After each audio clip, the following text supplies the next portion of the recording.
Welcome to New Possibilities. I speak truth to power without fear. So we're going to get started in a couple of minutes. So just bear with me. I want to give people a chance to tune in before I get started. And I plan to talk about quite a few things in this live stream. I'm going to focus on a couple of things. The first thing I'm going to talk about is Roy Moore. He's running for U.S. Senate. He's from Alabama, and he's facing several allegations of sexual harassment, and he's accused of conduct involving underage girls. So I plan to talk about that. I'm also going to talk about other incidents of sexual harassment and even sexual trafficking.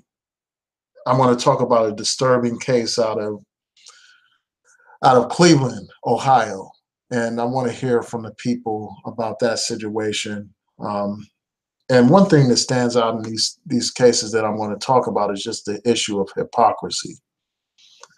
I'm going to talk about some allegations that have been raised against civil rights leader Jesse Jackson. So, in a few minutes we'll get started. So if you all can just bear with me a second.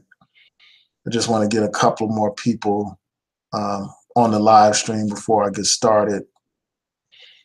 So bear with me. And for those of you who are tuned in, I want to hear from you. Please confirm that you can hear me okay, that I'm coming through without being choppy and all that. I just want to make sure the audio is good for this hangout. This shouldn't be a long hangout. This should be pretty brief. But I like to do these live hangouts so I can hear from the people in real time. So I'll wait a couple of more minutes for a couple of more people to join, and then we can get started. I see Casey C says that the sound is good. Great. Thanks for your feedback. So I just need one more person to join, and then we can get rolling. Okay, so there you go. All right, so I'm going to share my screen, and I just want to make sure that you all can see it. Please let me know in the comment section if you can see what I'm about to share. It's an article from the New York Times about the candidate for Senate. Okay, so hopefully you all can see. So please let me know in the live chat if you can see the screen that I just shared. I would appreciate it. I'm bouncing back and forth so that I can get your comments.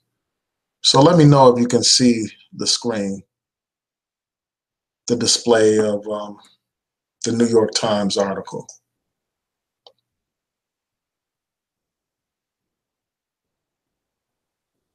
If I can have one person do that.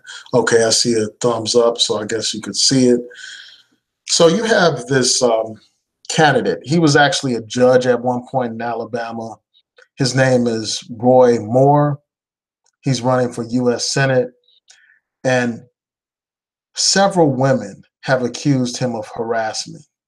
And these women, it's 9 women who accused him of conduct ranging from uncomfortable conduct to outright unlawful conduct. And many of these women were minors at the time when these alleged events occurred. A lot of them were teenagers, and the allegations are very disturbing. When I get a chance, I'll post a link in the description box to not only this article, but to other articles that detail the nature of these allegations. So people are calling for this man to drop out of the race. His Democratic candidate, the other Democratic opponent, this guy is a Republican. His opponent is a Democrat. And now that Democrat is ahead of him or close to beating him in this election. And that's significant because Alabama is a red state. It's a very conservative state. So a lot of people are calling on him to back out, and there has been some talk of possibly having Jeff Sessions replace him as the candidate for Alabama. I don't know if that's going to happen or not, but because of these allegations, they're saying that he should drop out. But the odd thing is this: you have the Alabama Republican Party standing behind this man, supporting this man, and that says so much about what that party stands for in Alabama. It tells you how much they devalue the interests of women. And one thing that's important to note about this guy is a conservative. He's one of these Bible thumpers and all that kind of stuff. But yet he's accused of this type of activity. And that speaks to the hypocrisy, man. A lot of times you have these people that want to play holy. They want to pretend like they are all self-righteous, and they want to lecture people about morality and right and wrong and this and that. And they want to impose their religious views on the public. But these same people don't even adhere to these views that they profess to believe in. You know, here you had this guy sexually harassing teenage girls. And at the time, this man was like 30 something years old, messing with some girls who were like 14 and 15 years old. And this is a man that thinks he's suitable to be a U.S. senator. And you have a party down there in Alabama that has no problem with such a man being in a position of power. And this is nothing new. I mean, we know what happened with Clarence Thomas. He was accused of sexual harassment, and he's on the Supreme Court now. So it wouldn't surprise me if this man continued to run and if this man was actually elected. Because we saw what happened with Donald Trump. Donald Trump has been accused of sexual harassment. He's been accused of disrespecting women. This man, if I'm not mistaken, somebody has actually accused him of rape. And I'm talking about the president of the United States. This man, Donald Trump, was caught on tape making some vulgar comments about grabbing a woman, sexually assaulting a woman, bragging about this. But yet and still, America voted for that man. Yet and still, America decided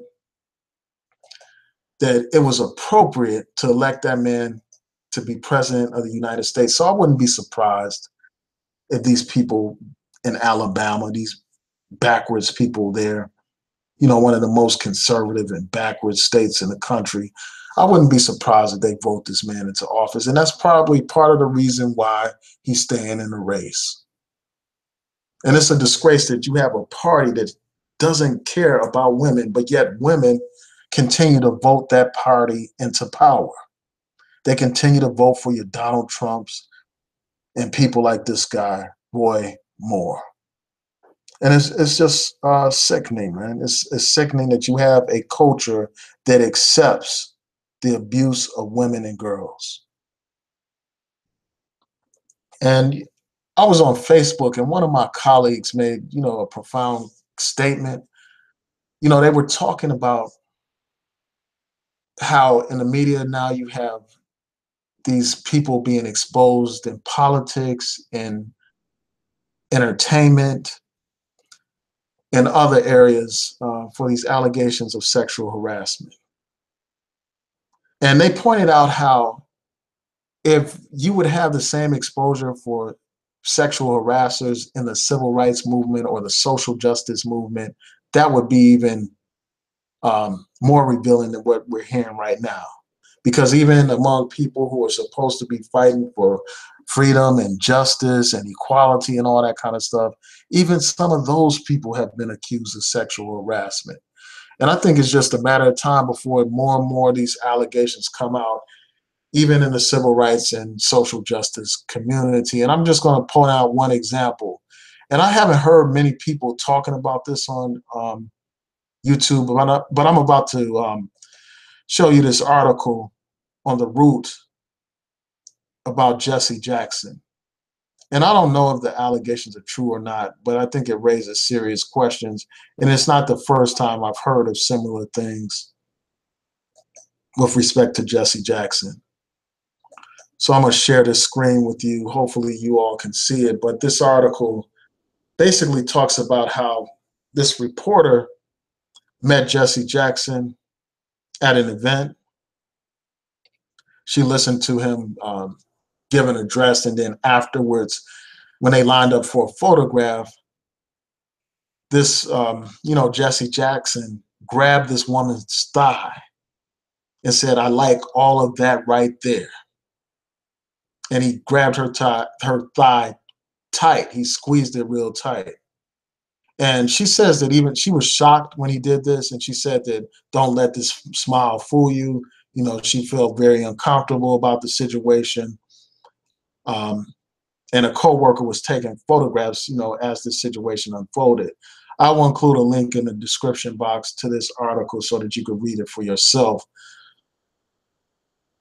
But, it's just another example of sexual harassment, if these allegations are true. Now, again, I don't know if they're true or not, but it says a lot. I mean, when you have a situation where someone who is a civil rights icon, someone who is a pioneer in terms of politics, when you have someone in this kind of stature accused of sexual harassment, that's something that's deep, man. It's something that's deep when you have somebody that's fighting for, equality, someone who supports women's rights, like at least publicly and in terms of policy and all that kind of stuff.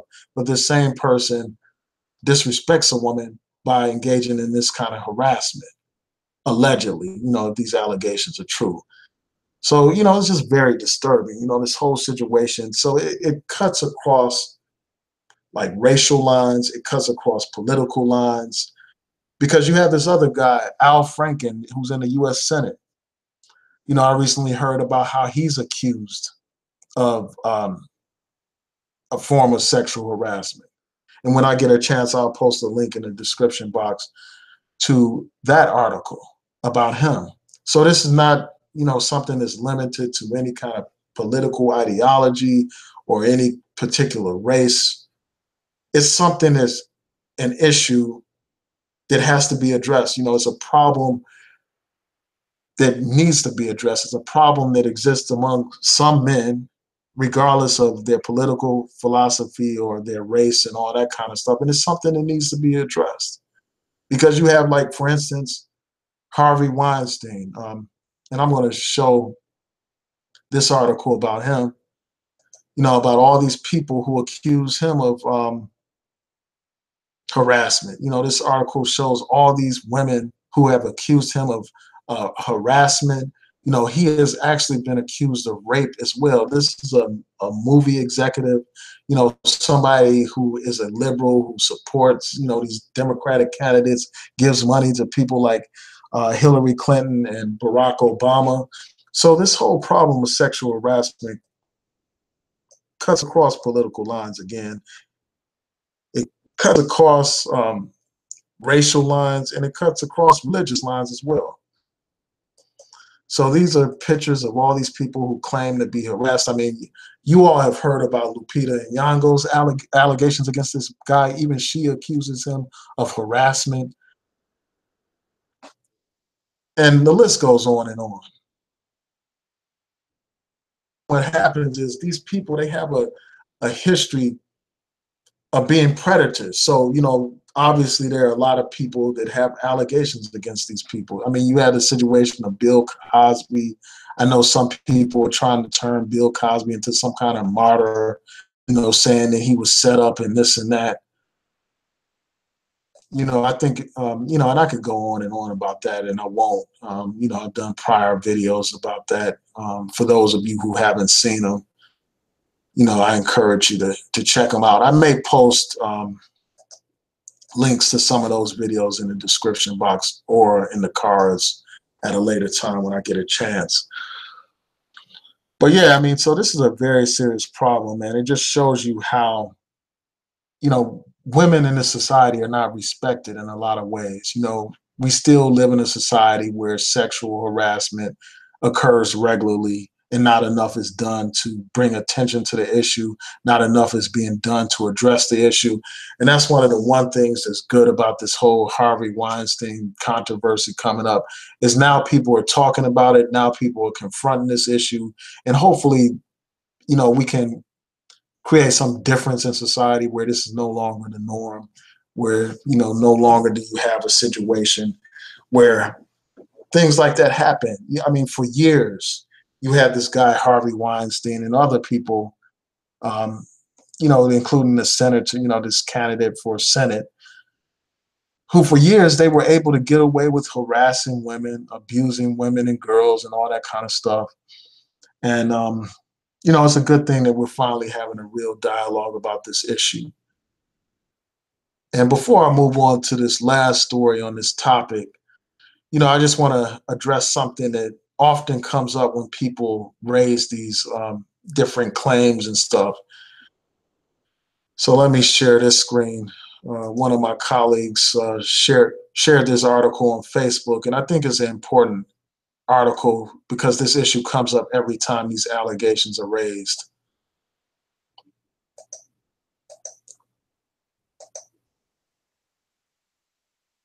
So when a lot of you see this article from Teen Vogue, and it basically speaks out against those people who like to blame victims, who wait to come forward about, sexual assault.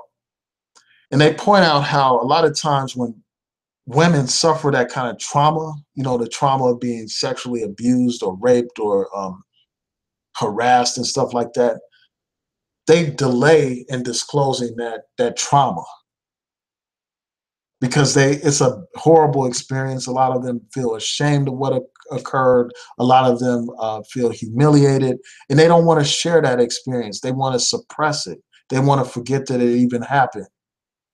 And, so for that reason, a lot of times they don't come forward. They don't come forward because they don't want the person, they may not want the person to be punished necessarily, or they may have feelings of guilt about the situation. And, unfortunately, they see what happens to those people who do step forward in a lot of these cases. They see that a lot of times nothing happens to the perpetrator. Often they end up getting away. They often, if they are charged, they often may get off. And they have to take the stand and testify and all that kind of stuff. So there are a lot of reasons why a lot of times victims don't step forward. And the last thing that people need to be doing is blaming and bashing the victims for waiting so long to tell their stories.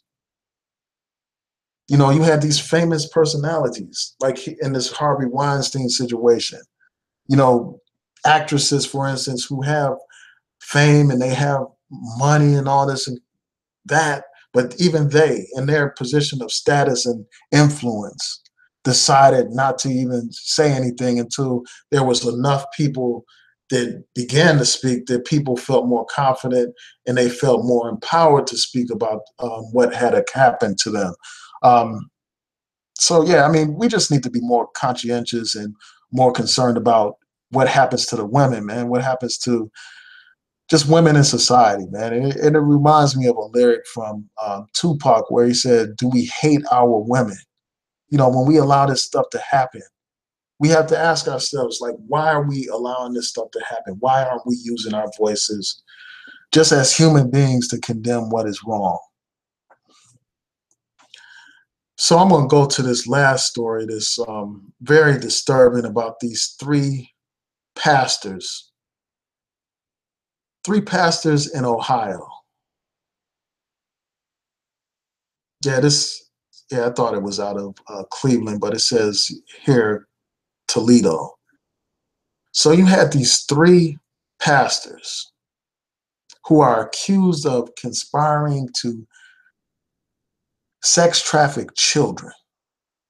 These are supposed to be men of God. These are supposed to be people who are leaders in the community, leaders of congregations, supposed to be guiding people in the direction of God. But here you had these men who were grooming, according to these allegations, who were grooming a 14-year-old girl for prostitution in 2014. And now these people have, they've been indicted, and they have all pled not guilty to the charges, and we'll see what happens in court. But it is a shame when you have these people who are supposed to be teaching righteousness engaged in this kind of wicked behavior. You know, and this is nothing new. You hear about this stuff all the time. You hear about priests molesting children. You hear about these pastors committing adultery and all kinds of things while they preach to you and me about how to be righteous or what it means to be an upstanding person and all that kind of stuff. These are the leaders in a lot of these churches who engage in this kind of despicable behavior, man. And it's a shame. And, you know, this is part of the reason why people lose hope and they lose faith in religion when they see things like this occur. And it just speaks to the problem of like the plight of women, you know, the fact that these types of people are allowed to be in charge of congregations. So here you have a situation where you have these people abusing women, whether they're in church or in politics or in activism or in entertainment. It's just something else. So I'm going to take a second to look at the comments in the chat room. I know it's kind of late right now, so just bear with me. Let me stop sharing for a second. Yeah, so I know it's kind of late and not that many people are tuning in, but you know, I look forward to seeing what the people have to say about what's happening. Shout out to True Royal Family. She said the floodgates are opening, and yeah, that's what's happening. Now you hear like every day they're talking about another person who's accused of sexual harassment. You have like you even have a situation involving that guy, what's his name, Kevin Spader or something like that. I can't remember his name. The guy that's on House of Cards or whatever, he's accused of sexually harassing men on the sets of the television show and in movies and all that kind of stuff. So yeah, it's opening up, man. The floodgates are in fact opening up, and hopefully there'll be more discussion and even more importantly, action taken to prevent this kind of stuff from happening. So yeah, with that, I'm going to close out this live stream. You know, I want to thank you all for tuning in. And again, for those, yes, Kevin Spacey, that's his name. Yeah, thanks, Doug, for mentioning that. Yeah, I couldn't get his name right. You know, I need to have my notes together. But yeah, that's his name, Kevin Spacey. He's the one accused of sexually harassing men. And actually, if I'm not mistaken, he's been charged, like somebody's accusing him of even more serious allegations. But yeah, it's a crazy situation, man. Like all of these allegations are just coming out of the woodwork after Harvey Weinstein. And I just want to let you know before I close out, you know, that I do plan on doing a hangout. Hopefully it'll be early next week, right before the holiday, with some sisters where we have a panel discussion about relationships. And then after that, I plan on having a session with the brothers. And then the last session will be with men and women talking about Black relationships and stuff. And I want to give people from different perspectives with different attitudes and philosophies so that we can have an engaging and intelligent discussion.